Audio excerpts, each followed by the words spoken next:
નમસ્કાર ખેડૂત મિત્રો, દેવલક્ષ્મી સીડ્સમાંથી પૂર્વાંશ પટેલ. જો તમે આ સિઝનમાં કપાસનું વાવેતર કર્યું છે અથવા હવે કરવાના છો તો આ વિડીયો તમારા માટે ઉપયોગી છે. શું તમે જાણો છો કે સરકાર કપાસને ખેતી કરતા ખેડૂતોને સીધા તેમના બેંક ખાતામાં 28,000 રૂપિયા આર્થિક સહાય આપી રહી છે? આ કોઈ સામાન્ય સહાય નથી, આની પાછળ સરકારનો બહુ મોટો પ્લાન છે. આ વિડીયોમાં એકદમ ઝીણવટપૂર્વક સમજીશું કે આ કઈ નવી યોજના છે, કોને લાભ મળશે અને કેવી રીતે આ પૈસા મેળવવાના છે અને તમારે તમારા ખેતરમાં કયો મોટો બદલાવ કરવો પડશે. જો તમે આ ચેનલ પર નવા આવ્યા હોય તો દેવલક્ષ્મી ચેનલને ફોલો અને સબસ્ક્રાઇબ કરી લો, જેથી ખેતીલક્ષી માહિતી તમને સમયસર મળી જાય અને આ વિડીયો તમારા મોબાઈલમાં સેવ થઈ જાય. હવે વાત કરીએ આ યોજના શું છે. મિત્રો, ભારત સરકાર અને ગુજરાત સરકાર કૃષિ વિભાગ દ્વારા કપાસની ખેતી કરતા ખેડૂતો માટે એક ક્રાંતિકારી યોજના બહાર પાડવામાં આવી છે, જેનું નામ છે કપાસ ક્રાંતિ મિશન. આમ તો કેન્દ્ર સરકારની યોજના છે, પણ આપણા ગુજરાતના 21 જિલ્લાઓમાં આ યોજનાને ખાસ કરીને અમલમાં મૂકવામાં આવી છે. આગામી સમયમાં ગુજરાતના 1 લાખ હેક્ટરથી પણ વધુ જમીનમાં આ આધુનિક પદ્ધતિથી કપાસનું વાવેતર કરવાનો ટાર્ગેટ રાખવામાં આવ્યો છે અને આ માટે સરકારે કુલ 134 કરોડ રૂપિયાનું બજેટ મંજૂર કર્યું છે. આજે અમે તમને આ વિડીયો દ્વારા કપાસની ક્રાંતિ મિશન શું છે, તેમાં કઈ 2 ખાસ પદ્ધતિઓ છે, ઇનપુટ સહાય કેવી રીતે મળશે અને આ પોર્ટલ ખેડૂત ઉપર તમે કેવી રીતે અરજી કરી શકો છો તેની વાત કરીશું. હવે વાત કરીએ કપાસ ક્રાંતિ મિશન પાછળનો હેતુ અને મોટો બદલાવ. સૌથી પહેલા એ સમજીએ કે આ યોજના સરકારને કેમ લાવવી પડી. અત્યારે આપણો દેશ કપાસના ઉત્પાદનમાં આગળ તો છે, પરંતુ જ્યારે આપણે હેક્ટર દીઠ ઉત્પાદનની વાત કરીએ ત્યારે આપણે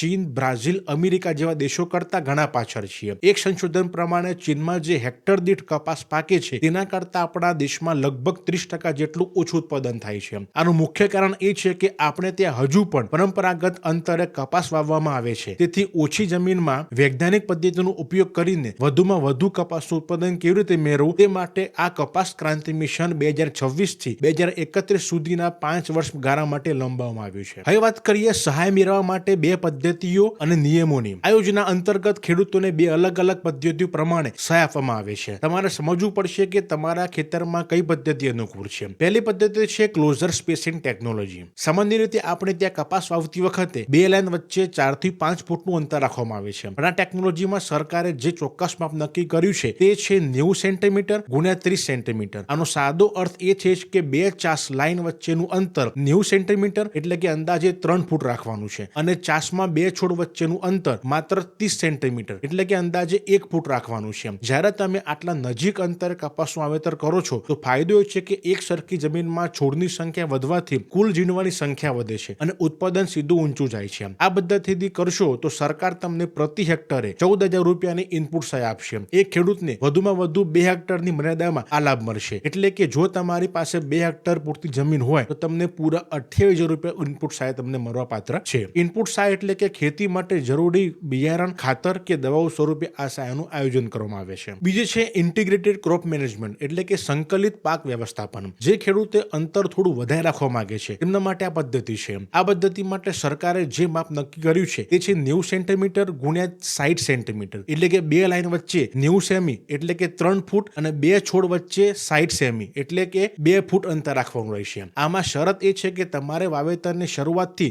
રોગજીવાત સંકલિત નિયંત્રણ માટે સરકારની ગાઈડલાઈન અને વૈજ્ઞાનિક પદ્ધતિઓ અપનાવવી પડશે. આ પદ્ધતિ અપનાવનાર ખેડૂતને પ્રતિ હેક્ટર 7,500 રૂપિયા અને મહત્તમ 2 હેક્ટર માટે કુલ 15,000 રૂપિયા સુધીની સહાય મળવા પાત્ર રહેશે. પણ આ પદ્ધતિમાં માત્ર અંતર રાખવું પૂરતું નથી. આમાં તમારે સંકલિત પાક વ્યવસ્થાપન અપનાવવું પડશે, જેમાં તમારે સરકાર દ્વારા પ્રમાણિત અને જે તે વિસ્તાર માટે અનુકૂળ કપાસની જાતોનું વાવેતર કરવું પડશે અને ફાર્મર રજિસ્ટ્રેશન કરાવવું પડશે. હવે વાત કરીએ અરજી કોણ કરી શકે છે અને ક્યારથી શરૂ થાય છે. એ ઘણા ખેડૂતોનો પ્રશ્ન છે કે અમે તો કપાસ વાવી દીધું છે તો શું અમને લાભ મળશે? તો સાંભળો મિત્રો, સરકારે પોતાની પ્રેસ રિલીઝમાં સ્પષ્ટપણે જણાવ્યું છે કે જે ખેડૂતોએ ચાલુ સિઝનમાં આ નિયત અંતરે 90 ગુણ્યા 30 અથવા 90 ગુણ્યા 60 સેમી વાવેતર કરી દીધું છે તેઓ અને જેઓ હવે વાવેતર કરવાના છે તેમ બંને પ્રકારના ખેડૂતો આ સહાય માટે લાયક ગણાશે. આ માટેની ઓનલાઈન અરજીઓ 10 જુલાઈથી આ પોર્ટલ ખેડૂતો પર સ્વીકારવાની શરૂ થઈ ગઈ છે. આમાં કેન્દ્ર અને ગુજરાત સરકાર દ્વારા પ્રમાણિત કરેલી કપાસ જાતોનું વાવેતર કરવાનું રહેશે. શરત માત્ર એ છે કે તમારું વાવેતરનું માપ સરકારના નિયમ મુજબ હોવું જરૂરી છે અને બિયારણ પ્રમાણે થવું જરૂરી છે. આજે કપાસની ખેતીમાં સૌથી મોટો પ્રશ્ન કયો છે? મજૂરનો. જ્યારે કપાસ એક સાથે ખેતરમાં ખુલી જાય છે ત્યારે આખા ગામમાં મજૂરોની અછત સર્જાય છે. જો આપણે વિદેશની જેમ મશીનરી કપાસ મેળવવો હોય તો કપાસની છોડની લાઈનો સીધી અથવા ચોક્કસ અંતર હોવું જરૂરી છે. ક્લોઝર સ્પેસિંગ 90 ગુણ્યા 30 સેમી પદ્ધતિ ભવિષ્યમાં ગુજરાતના ખેડૂતોની મશીનરી તરફ વાળવા માટેનો પહેલો પાયો છે. બીજું ઇનપુટ એ છે કે નજીક વાવેતર વાવેતર કરવાથી જમીનમાં બીજ લાંબો સમય ટકી રહે છે. કારણ એ છે કે છોડ નજીક હોવાથી સૂર્યપ્રકાશ સીધો જમીન પર નથી પડતો અને બાષ્પીભવન ઓછું થાય છે, જેથી ઓછા પાણીએ પણ કપાસનો સારો ટકી શકે છે. આ ટેકનોલોજી અપનાવવાથી ભવિષ્યમાં આપણી પ્રોડક્ટ ક્વોલિટી એટલે કે કપાસની રૂની ગુણવત્તા પણ એક સરખી રહી છે, જેનાથી બજારમાં ખેડૂતોને ઘાસચારાના ભાવ સારા મળી શકશે. તેથી આ યોજનાની માત્ર એક સબસિડી તરીકે ના જુઓ, પણ તમારી ખેતીની પદ્ધતિને મોડર્ન બનાવવાની એક ઉત્તમ તક છે. માહિતી ખેડૂત મિત્રોને સારી લાગી હોય તો દેવલક્ષ્મી ચેનલ પર જો તમે નવા આવ્યા હોય તો ચેનલને સબસ્ક્રાઇબ કરો, જેથી ખેતીલક્ષી જાણકારી તમને સમયસર મળી રહે. જય જવાન,